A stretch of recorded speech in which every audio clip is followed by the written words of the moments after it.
It's been a little while since Beats was on top of the world. I remember back in high school when it was the coolest thing to have Beats, and then everyone found out that they were actually just nice looking garbage. But since they've been acquired by Apple, I think that Beats have come quite a long way and are now producing several pretty high quality products, if not a little overpriced. Which is why I'm kind of angry, because in a previous unboxing I mentioned that I had a pair of Beats Solo 3 wireless, and people just kept dunking on me. I think that people still think that the Beats of the early 2010s are the same as they are now, but being acquired by Apple has changed them in a big way. You get things like Apple's noise canceling and all that sort of stuff. So I'm hoping to see all of those improvements on their new Beats Studio Buds Plus. Let's take a look inside. It's another box. Oh, sweet, these are the transparent ones. Look at that, you can see right through them. That's sick. I'm so glad that they're releasing this, and this isn't like a special edition. This is like a mass-produced version of them. I love the clear plastic. It was always the best Nintendo 64 controller. It's the best Game Boy Advanced, and these are probably gonna be the best Beats headphones. I'm just saying. Let's take a look around the box, see what we can learn. They claim powerful, balanced sound with spatial audio. Again, taking advantage of that Apple tech. Enhanced Apple and Android compatibility. Oh, I guess maybe Apple's kind of coming around to working with Google on some things. At Google I/O, they announced that they would share like AirPod location data so that people could know if they were being like tracked or anything like that. And it seems like they're gonna actually be putting a lot of extra Android features in here too, which is really cool to see. Active noise canceling with transparency mode, up to 36 hours of battery life with ANC off, 9 hours in the earbuds, and 27 hours in the case. I love how they break that down. Usually this goes like 40 hours. And inside, you get a tiny USB-C cable, a very tiny USB-C cable. You get 3 extra sizes of ear tips, awesome. So from extra small to large. Then, oh, there they are, I can't look at them yet. We gotta look at the documentation. Is that a sticker? It is a sticker. I'm gonna put it on here. And you get some documentation, but that's just about it. That's all we get in there. And then here they are, the Beats themselves. Interesting thing to note is that this mentions not quick pairing with an iPhone or quick pairing with an Android phone because it actually supports both. So you can do fast pairing on both your Android and your iPhone. I guess before we open them up, look at the case. Look at that. Oh, it's so cool. So you can see like the magnets for the hinge right up there. You can see the bracing for this hinge mechanism going along the top. You can see the battery going along the bottom there, right there. You have a USB-C as your charging port, which does not allow for the fastest charging. It's about 2 hours to charge the case and the earbuds fully, but the case itself does allow for quick charging. A 5-minute charge of the headphones will give you 1 hour of listening time. Not too shabby. Oh, so cool. And on the top here we have a button, probably it's pairing. I'm gonna hold it down and let's find out.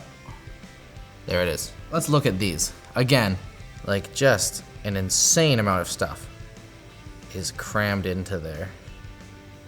I find that small ear tips tend to fit my ears best, but this doesn't have the same kind of ear tip connector like you'd see on the AirPods Pros. It's just your average normal ear tip. The ear tips that are included are silicone, so there's no foam or anything like that. It would have been nice to see some a foam option or maybe a double flange, but these are kind of mainstream headphones, and you know what, getting 5 pairs of ear tips is still pretty cool. Even the like filters for the grills are kind of see-through. So there's 6 total or on each one? Because I see 2 holes at the top right here, 2 holes right there. Oh, and there's probably the microphone that goes in your ear. That's probably the 3rd microphone.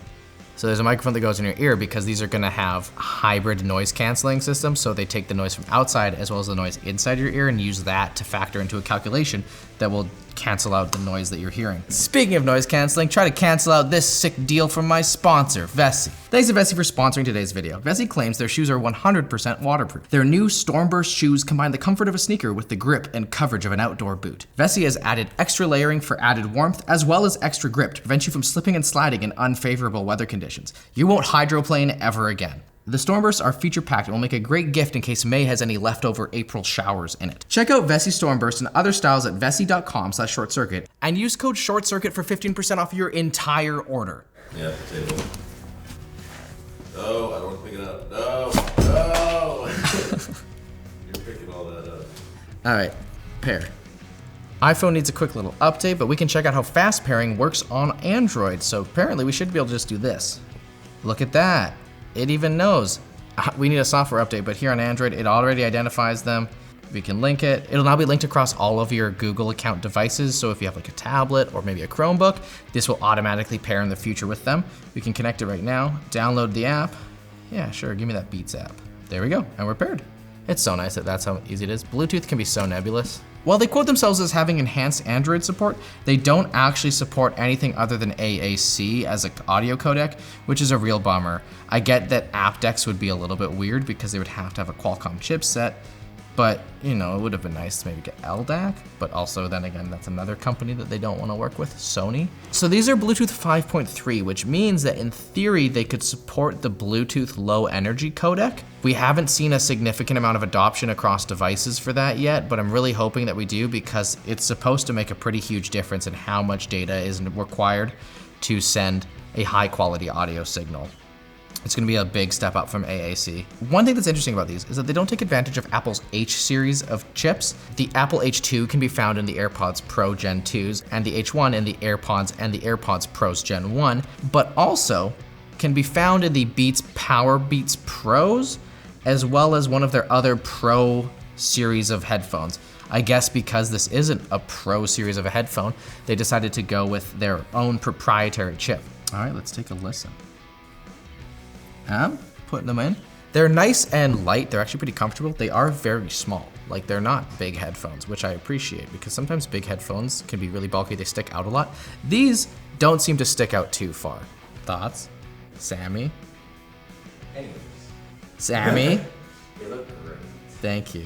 Despite the fact that I own a pair of Beats headphones, I've never bothered using their apps. I don't actually know what kind of capabilities they have, but currently it looks like a really good way of being advertised to if you want to see other Beats products, or if you want to receive pairing and battery notifications, and you want to send Apple data. So if you're really into those things, it looks like the Beats app has got you covered. Among those extra features, you can see like the Beats battery life for each headphone and the case in the notification shade. Really, really convenient.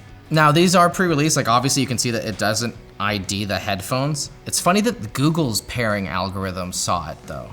Google showed the right thing, but in the app, they haven't released it as an actual update yet. So maybe there's more features to come. These support Google's Find My Devices features. If you lose them, they'll remember the last kind of Wi-Fi network you were attached to and like kind of give you a general idea of the location, as well as you can like ring them and stuff, which is great. But I don't know if you won't be able to do the like crazy Find My things that the H2 chipset allows you to do, where you can like hold your phone and it'll guide you through your house to the location of the headphones. Let's listen to some of my test tracks.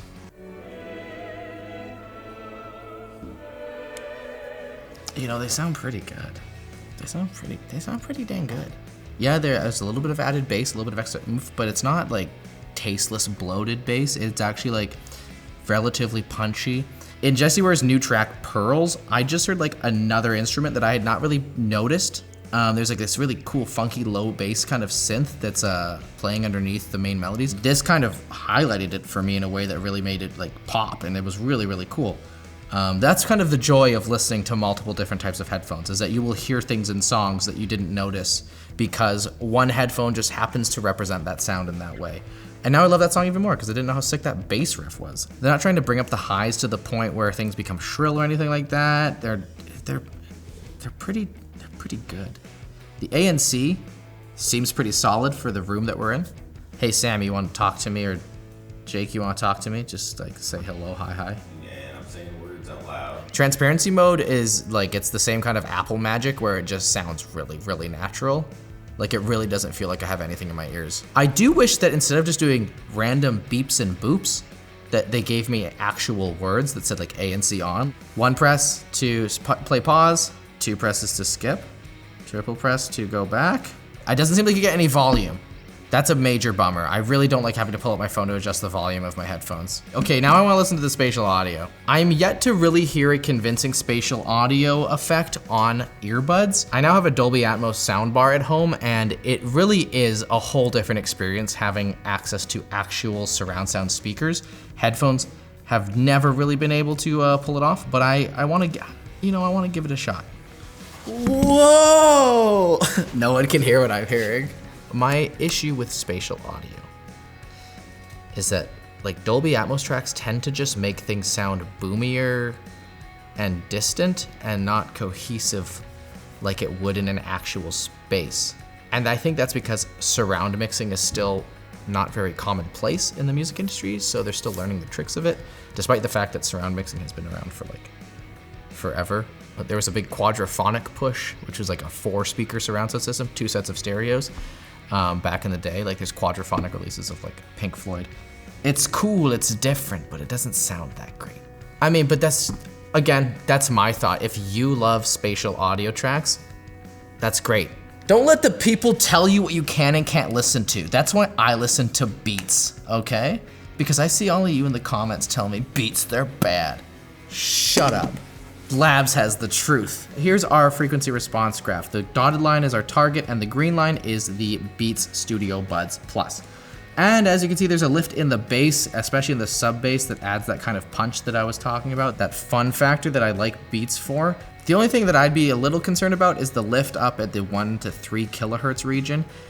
Basically, what that means is that things can come off as what is called shouty, where instruments, like things like horns or even human voices, kind of seem like they're like yelling at you as opposed to like being smooth and like natural. I didn't really notice that in my listening tests, but if you're sensitive to that, your mileage may vary. In the top, we see pretty good response with a pretty sharp peak at the 13 kilohertz region, but that's kind of in the area where measurements really start to be inaccurate and loose and stuff, and I wouldn't be terribly concerned about it. I didn't notice any brilliance. I mean, that's a pretty good response curve, and I think that reflects the quality of the sound that I perceived. And let's take a look at our ANC graph. The red line is ANC off, so passive isolation, and the green line is ANC on, active noise canceling.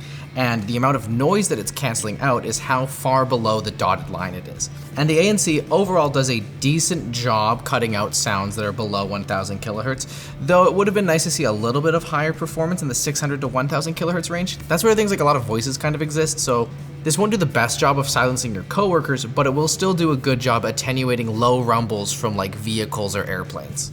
You're currently listening to me through the mics on the Beats Studio Buds Plus. Just gonna go through a few stats that we didn't quite cover. IPX4 water resistance, so splash, sweat, pretty cool. They have adaptive to fit ANC. They got beam-forming microphones, okay. The earbuds themselves weigh 5 grams. The case weighs 50 grams. The drivers are made of 100% recycled rare earth and 100% recycled tin. There's a 100% recycled tin on the main logic board. 6 microphones are used for the ANC with both buds. 3 microphones are used for dual bud ANC with transparency off. They use the multiple microphones to make sure that you have clear speaking voices. They'll adjust the amount of microphones depending on the earbuds. Also, they come in black and gold and ivory, and both of those also look pretty sick, but transparent look the best. So what are the price of these? $170, which is a lot. It ain't cheap, that's for sure. In fact, it falls right in line with the price of AirPods 3rd gen.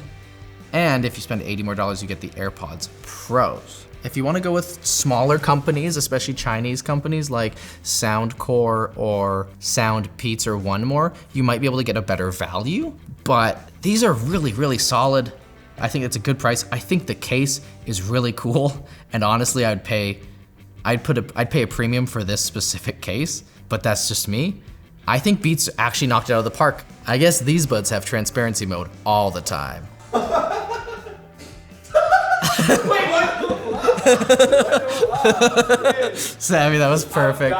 That was incredible. Don't put that in. No, That's the outro. Thanks for watching Short Circuit. If you like this video, why don't you check out the video about another transparent company in a different way, Fairphone. They're all about making repairable headphones and being a good company.